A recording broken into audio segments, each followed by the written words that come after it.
Salut à tous, la team Mawel, Thomas Show pour Lyon Fan TV. Très heureux les gars de vous retrouver pour une nouvelle vidéo, une deuxième de la journée après avoir souhaité la bienvenue à nos deux nouvelles recrues, Mama Baldé et Ernest Nouama. Les amis, n'hésitez pas à aller voir la vidéo. Si vous ne l'avez pas vue, là vous êtes sur une vidéo OL Daily Mercato, on est dans les derniers instants du Mercato.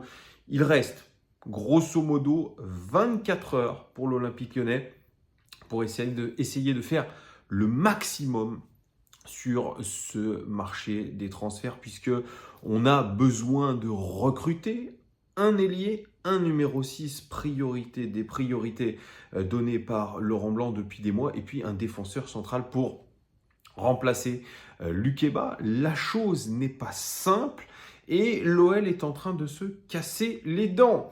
Avant toute chose, n'hésitez pas à vous abonner, très important. On est en route vers les 17 000 abonnés grâce à vous. Mettez aussi des pouces, c'est très important pour le référencement des vidéos, pour que cette chaîne soit de plus en plus vue, pour qu'on puisse créer encore plus de débats. Donc merci à vous d'avance.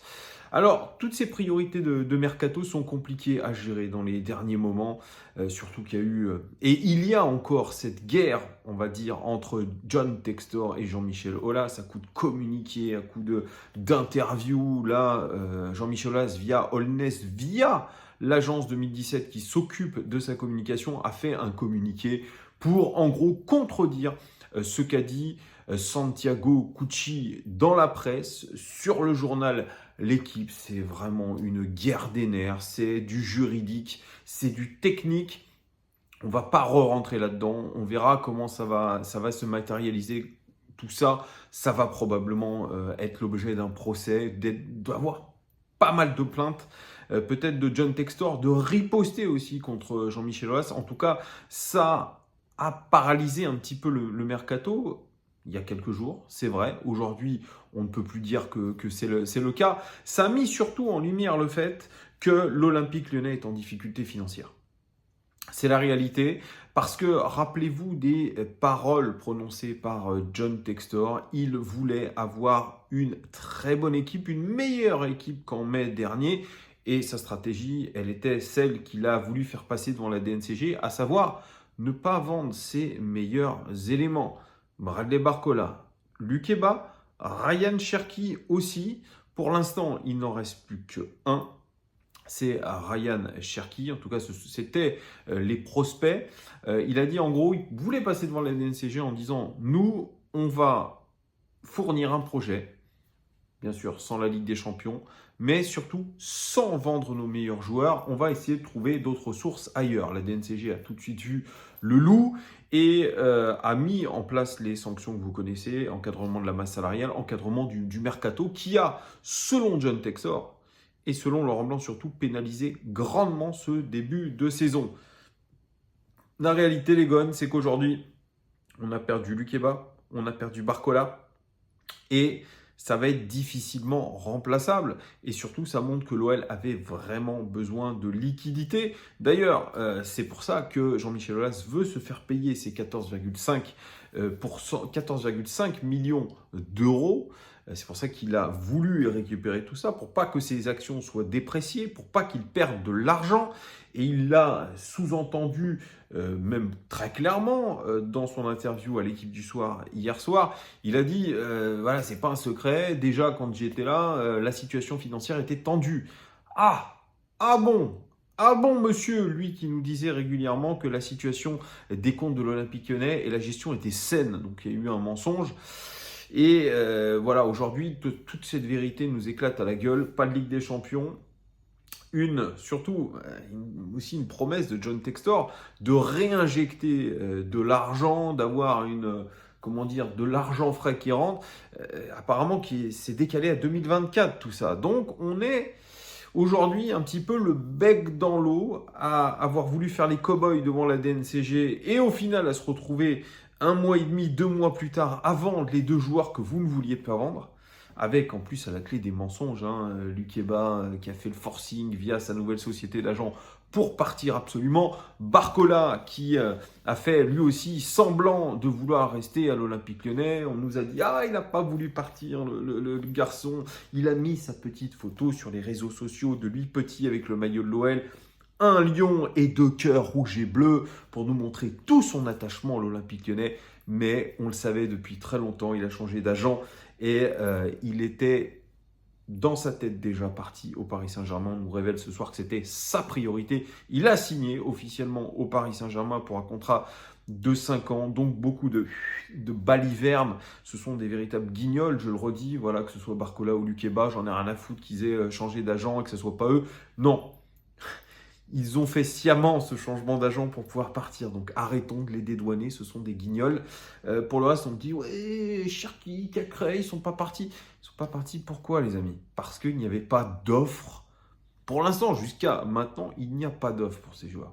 Croyez-moi que s'il y avait eu des offres, ils seraient partis vraiment volontairement, en disant mais mon cœur est rouge et bleu, vous savez, mais c'est une offre qui est irréfusable. Écoutez, moi j'en ai marre, c'est une stratégie, je le sais, je vous l'ai redit, cette fameuse stratégie qui vise à dire notre joueur est très attaché à son club, il ne veut pas partir. Apparemment, c'est pour faire monter les enchères, tout simplement. Donc maintenant, vous le savez, vous n'êtes plus dupes. Donc arrêtons de croire à toutes ces balivernes comme un certain Nicolas Tagliafico qui, selon le journal de l'équipe, et moi je les crois, était désabusé, voire un petit peu dégoûté d'avoir été bloqué par John Textor et de ne pas avoir pu rejoindre Manchester United ou l'Ajax. Aujourd'hui démenti sur les réseaux sociaux de Nicolas Tagliafico, nous parlons de fake news. Oui, c'est ça. Turlututu, chapeau pointu, mon pote. Tu es un menteur, tu es un gros menteur. Donc maintenant, on le sait. Ces espèces de démentis à 2 balles, comme il y avait eu avec Guimarães, comme il y avait eu avec Paqueta, vous vous rappelez du point d'interrogation de Paqueta, sur une publication de l'équipe qui annonçait que Paqueta avait demandé à partir, point d'interrogation. Et oui, Paqueta est parti ensuite du côté de West Ham, Guimarães est parti du côté de Newcastle. Arrêtez. Donc Nicolas Tagliafico, tu es un mytho. Donc voilà, et si tu peux partir, tu partiras. Voilà, il faut remettre aussi les choses au clair. Nous avons quand même une équipe pas mal composée de guignols, de gens qui n'assument rien et qui sont dans des véritables stratégies. Donc déjà, on peut compter sur qui dans cette équipe? Franchement, sur qui? Bref, 7 minutes que je parle et je ne suis pas rentré dans le vif du sujet. C'était la recherche du numéro 6, les amis. Le numéro 6, il y avait 2 joueurs qui nous intéressaient. Guido Rodriguez, international argentin, champion du monde avec Nicolas Tagliafico, qui évolue du côté du Betis Séville, qui est dans sa dernière année de contrat. Il était entre 2 eaux, soit prolonger avec son club, soit quitter son club, et pourquoi pas venir à l'Olympique Lyonnais, avec qui, soi-disant, il s'était accordé sur un contrat de 4 ans. L'OL a proposé 12 millions, refusé par le Betis. Dans les dernières heures du mercato, là, ces dernières heures, l'OL a décidé d'augmenter son offre pour coller un petit peu plus à ce que voudrait le Betis. 15 millions d'euros. On avait de l'argent frais avec Barcola, donc on le réinvestit un petit peu. Le Betis n'a pas dit oui, n'a pas dit non, en tout cas c'est ce que j'ai compris. Par contre, le joueur a averti les dirigeants lyonnais qu'il ne viendrait pas à l'Olympique Lyonnais, qu'il restera au Betis. Il y a aussi une contrainte familiale, sa femme est enceinte, il n'a peut-être pas envie de bouleverser toute sa vie et de venir dans un club en crise. Et peut-être aussi qu'un coup de téléphone à son copain Nicolas Tagliafico lui a fait comprendre la situation et son pote lui a dit « Mec, viens pas, t'as pas intérêt, moi j'ai envie de me casser même si je mens, donc ne viens pas dans ce merdier. » Donc, la piste Guido Rodriguez, bam! Et pourtant il cochait évidemment toutes les cases. Deuxième piste, je vous en avais parlé plusieurs fois, c'est Rade Krunic, le joueur international bosnien du Milan AC, qui est un élément incontournable de Pioli. Il a utilisé, on va dire, l'Olympique Lyonnais pour pouvoir avoir une réévaluation de son contrat, une prolongation de contrat, une augmentation de salaire. Qu'allait-il foutre à l'Olympique Lyonnais alors que son club est en Ligue des Champions, qu'ils vont affronter le Paris Saint-Germain, qu'ils vont affronter Newcastle? J'en sais rien. Je crois que l'OL croit vraiment au Père Noël.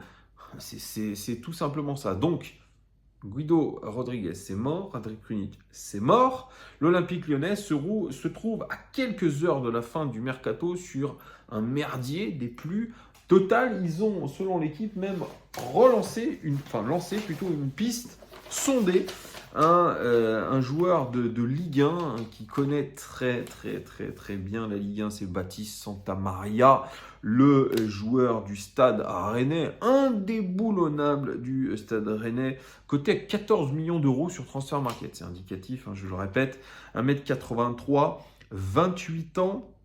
Il est à Rennes depuis 2020, il est passé par Fribourg en Allemagne et il a été longtemps à Angers depuis 2016, je crois, professionnel. Donc il connaît la Ligue 1 sur le bout des doigts. Grosse expérience en Ligue 1, ses forces, alors c'est un numéro 6 pur et dur, c'est son poste en tout cas préférentiel, c'est ce qu'il dit. Ses points forts, c'est des duels aériens, concentration, contrer les ballons. Qu'est-ce qu'il peut apporter à l'Olympique Lyonnais? Bien tout simplement équilibre et stabilité au milieu de terrain. C'est un cadre de Bruno Genesio.